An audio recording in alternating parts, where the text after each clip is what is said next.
আমি অভিমন্যু সূর্য আজকে একটা হাত নিয়ে বিচার করব। আপনি জীবনে যাদের ভালোবাসছেন, প্রেমিক প্রেমিকা, তার থেকে কতটা ভালোবাসা পাবেন, সে ভাগ্য কি রয়েছে দেখুন।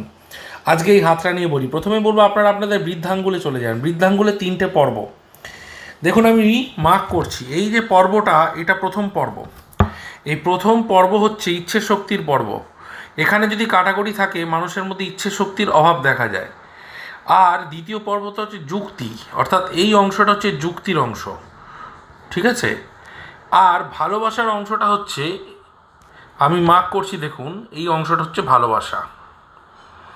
তো এই ভালোবাসার ক্ষেত্রেটা মানে তৃতীয় যে পর্ব, এই তৃতীয় পর্বে যদি দেখা যায়, যেমন এই জাতকের আমি হাতে দেখতে পাচ্ছি এরকম কাটাকাটি চিহ্ন রয়েছে, এবং যত বেশি রেখা থাকবে এই এই পর্বটায়, তত কিন্তু সেই জাতক ভালোবাসা পাবে না।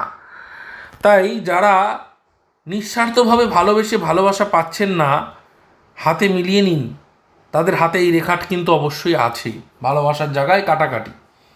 আবার যারা সম্পর্কে আছেন, জানতে চান তাদের কাছের মানুষ তাদের কতটা ভালোবাসে, সেটাও কিন্তু আপনার হাতেই ভাগ্যে রয়ে গেছে। পুরুষরা তার ডান হাত দেখবেন, মহিলারা যারা চাকরিজীবী বা কোনো কর্মের সাথে যুক্ত তারা ডান হাত, আর হাউসওয়াইফ বা স্টুডেন্ট হলে আপনারা বাঁ হাত দেখবেন। নমস্কার।